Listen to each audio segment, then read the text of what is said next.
আসসালামু আলাইকুম রহমতুল্লাহ। আজকে আমরা আসলে আল্লাহ তালা বলছেন কুল সিরু ফিল আরদি, তোমরা জমিনের মধ্যে ঘুরে দেখো। আসলে যদিও এটা আমাদের কলাপাড়া উপজেলার কাছাকাছি, কিন্তু কখনো আসা হয় না। এটা হলো পায়রা পোর্ট এলাকা। এখানে আসলে আজকে বিশেষ করে যেটা দেখতে আসলাম সেটা হলো তরমুজ ক্ষেত। এখানে আসলে কোটি কোটি টাকার তরমুজ হচ্ছে। আসলে খুবই এক মনোরম দৃশ্য।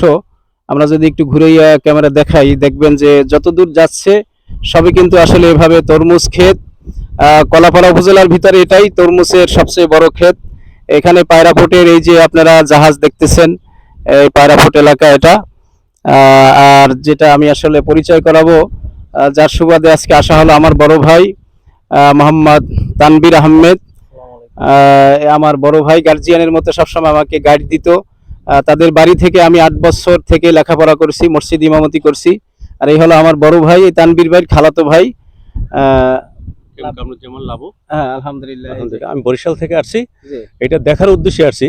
জি আমার খালাতো ভাই তানবীরের আমন্ত্রণে জি এবং আমার জাহিদ হুজুর মানে জাহিদ ভাই এক খালাতো ভাই, তার উদ্দেশ্যে তাদের আমন্ত্রণে আমি এটা পরিদর্শন করলাম। একটা ছোটখাটো একটু তরমুজ ক্ষেত দেখলাম এবং হাতে কাটলাম এবং কিছু বাসার জন্য নিয়ে নিলাম। আলহামদুলিল্লাহ। হ্যাঁ, বড় ভাই একটু বলেন কেমন আমরা লাগলো আসলে? এত বড় তরমুজ ক্ষেতের আগে আমি আর দেখি নাই, আর নিজের হাতে নিয়ে নিলাম বাসার জন্য। এবং বাচ্চারা আমার এই 2 বাচ্চা খাইছে তরমুজ, খুব ভালো লাগছে। এই আলহামদুলিল্লাহ। আলহামদুলিল্লাহ। আসলে অনেক ভালো লাগছে যে বড় ভাইদেরকে নিয়ে আজকে একটু জার্নিতে আসতে পারলাম, অনেক ভালো লেগেছে।